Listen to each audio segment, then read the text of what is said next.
está dispuesto a morir. Mientras que para algunas personas la ley es quien organiza los vínculos dentro de una sociedad, para otros, sin ella, solo seríamos un grupo de personas viviendo en forma caótica.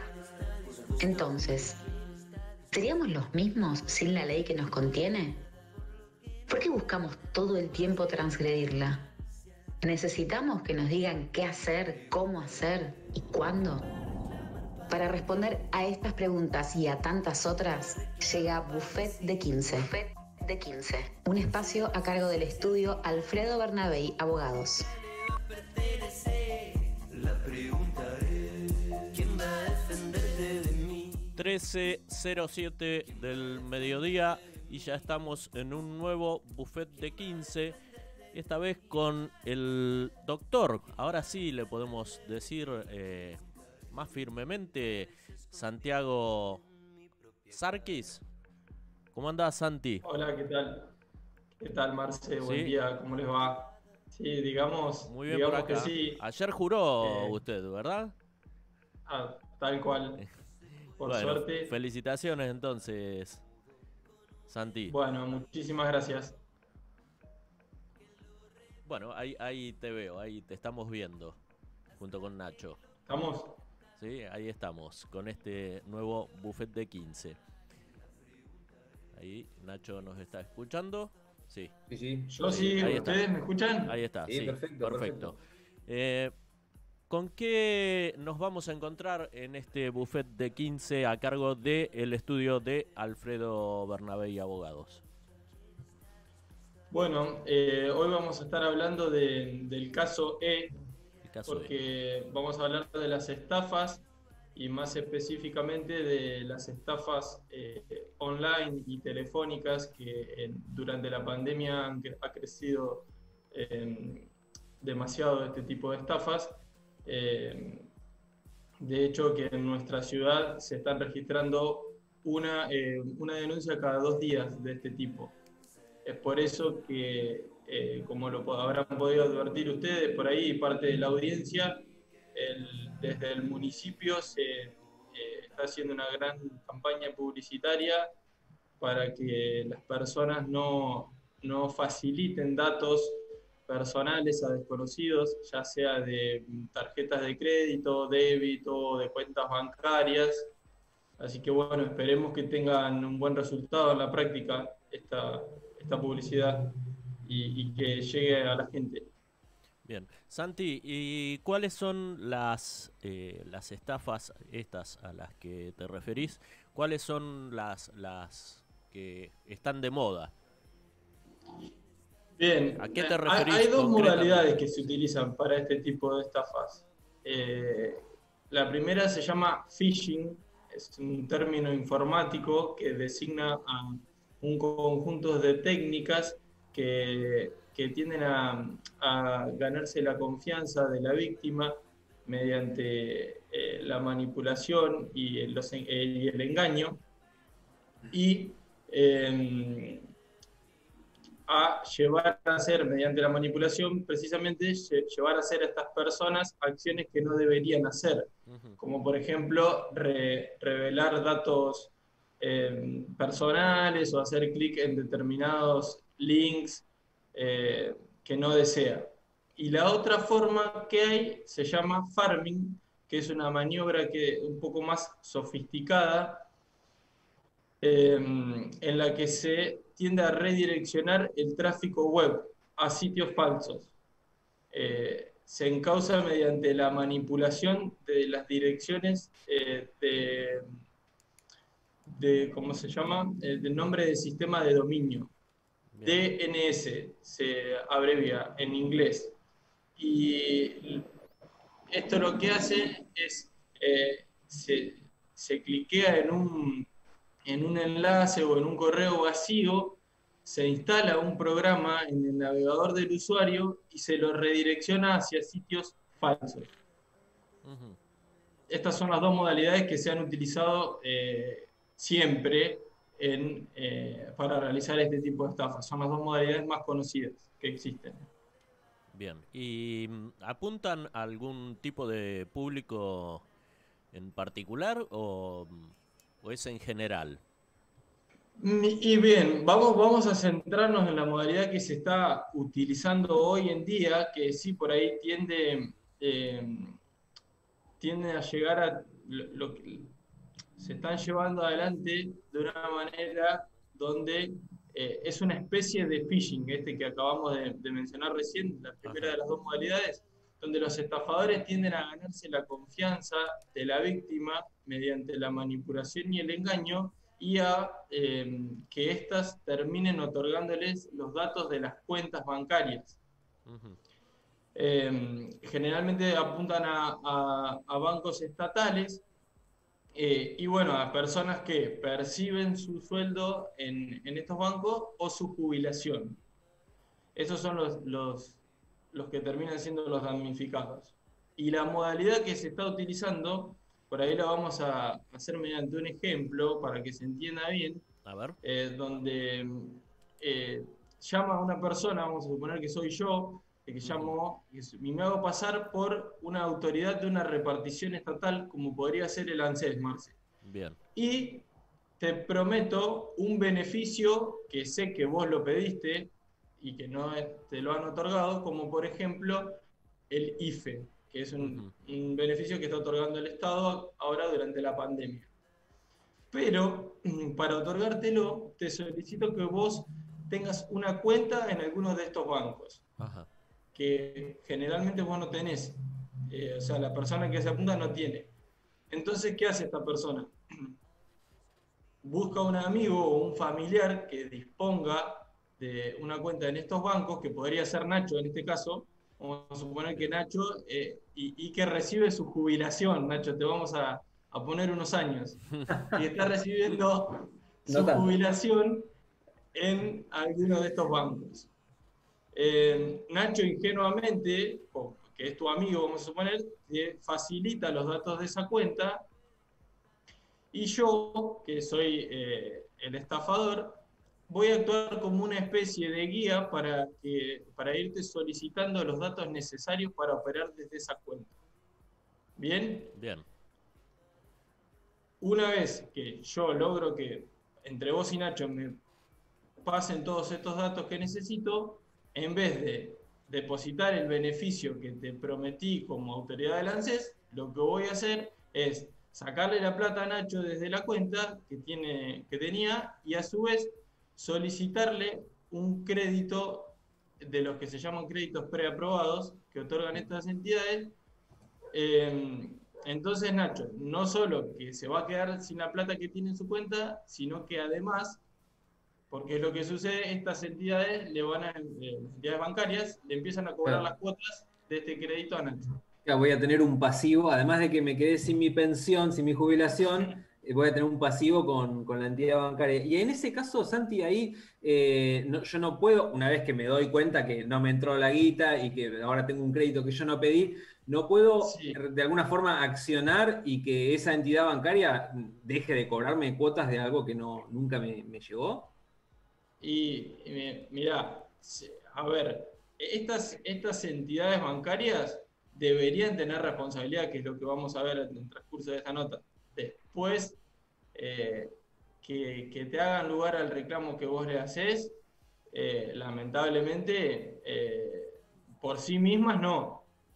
Como también por ahí, cuando actúa la justicia, a Mm. veces la justicia falla a favor Ujú. y bueno, es por ahí lo que vamos a ir hablando durante esta nota. O sea, estas entidades en realidad tienen responsabilidad objetiva según lo que se desprende de la Ley de Defensa del Consumidor, que los proveedores tienen este tipo de responsabilidad para los daños que produzcan a los consumidores. En cuanto a la terminología que se emplea para estas dos modalidades, entiendo que phishing viene de pescar, porque el estafador está a la pesca de obtener esos datos de la persona estafada, ¿no? Y Claro. el otro, que es farming, tiene que ver más con el campo, con el cultivo, ¿no? Y ¿Cómo? por eso, como decíamos, es una maniobra un poco más sofisticada. La Ajá, del farming, que el phishing por ahí se tiende a ganarse la confianza de las personas, quizás en es más forma cara a cara. presencial. Claro, claro. Sí. y el farming por ahí se utiliza más, lo hacen los hackeadores, como digamos. Eso es tremendo. A ver, yo puedo estar abriendo, por ejemplo, desde mi computadora, supuestamente yo creo que abro la página no sé, de mi home banking y en realidad estoy abriendo algo que me implantaron y me está redireccionando a un lugar que lo manejan ellos. Tal cual, es así. ¿Y ahí Esa es la cómo modalidad. hacemos? ¿Cómo hacemos? O Ah, sea, ¿qué tipo de recaudos puede tomar uno para evitar el farming? la verdad que los recaudos que hay que tomar, hay que tratar de tomar es de no navegar por sitios que uno no conoce y por ahí tratar de asesorarse antes de realizar cualquier operación financiera desde su computadora o desde su celular, tratar de asesorarse con personas que sepan, porque si bien hoy en día es una herramienta necesaria, viste, por ahí podés terminar pecando de ingenuo y con un problema financiero grande.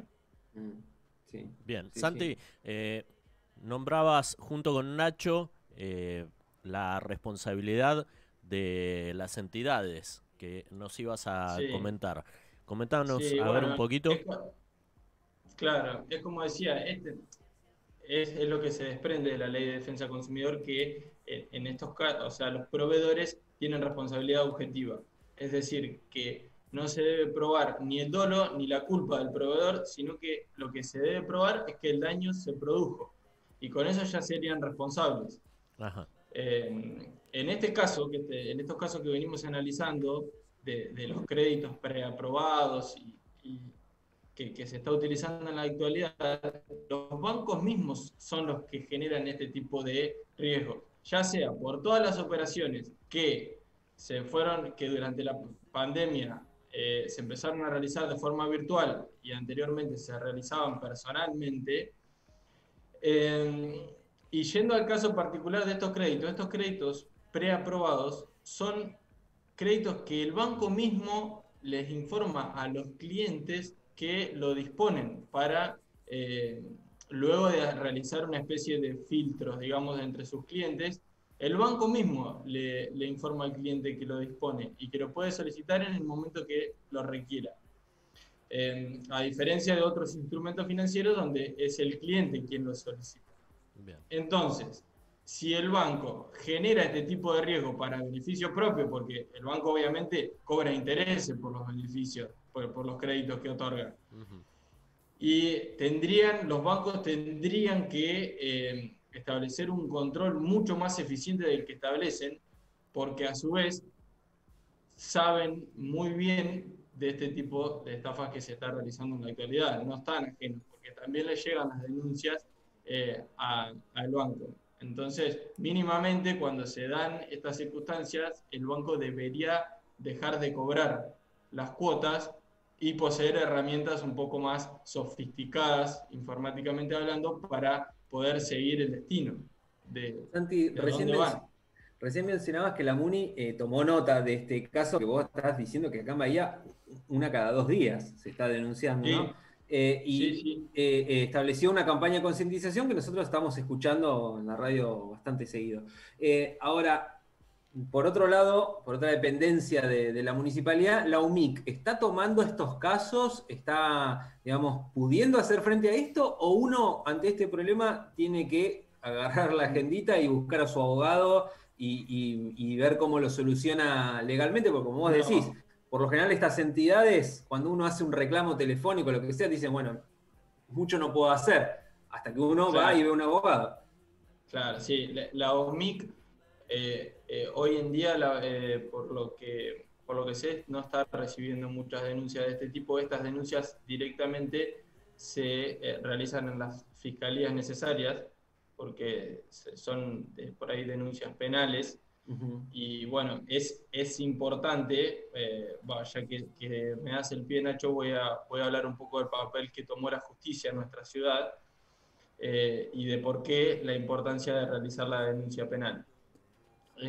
Acá en nuestra ciudad, a principios de este mes, eh, se tomó una muy surgió una muy buena noticia desde la justicia para este tipo de usuarios, porque luego de varios dictámenes, tanto a favor o en contra de medidas cautelares de los juzgados de primera instancia, la Cámara, la Sala 1 de la Cámara de Apelaciones de Derecho Civil, hizo lugar a una medida cautelar contra la entidad bancaria.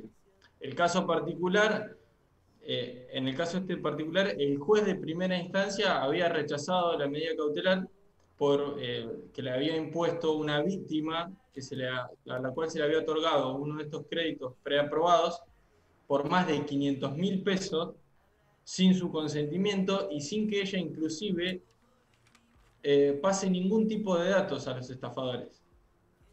Por suerte, cuando esto fue apelado ante la Cámara hizo lugar a la medida cautelar, y la función que cumplen las medidas cautelares en estos casos es prohibir al banco que sigan cobrando las cuotas de estos créditos hasta que se resuelva la cuestión de fondo. Por eso es importante que la denuncia penal, porque la toman como prueba esencial. La Cámara en este fallo la tomó como prueba esencial a la denuncia penal que se había realizado. O sea que además de que para que se resuelva la cuestión de fondo y se llegue a descubrir a los verdaderos estafadores, también va a servir como prueba esencial para cuando iniciemos el proceso civil, esta denuncia. Sí, sí, ¿Se clarísimo. entiende? Clarísimo, clarísimo. Muy claro. Por eso la importancia también, ¿no?, de siempre acudir al abogado, porque una medida cautelar en esta situación, vos fijate que está evitando que una persona que fue damnificada esté pagando cuotas por un crédito de $500.000, que por supuesto el banco está en mejores condiciones de soportar no cobrar esa cuota que un particular tener que estar solventando mes a mes esa cuestión, ¿no? Sin dudas, sin dudas. Encima cuando vas a hacer el reclamo al banco, miran para otro lado, ¿eh? Sí.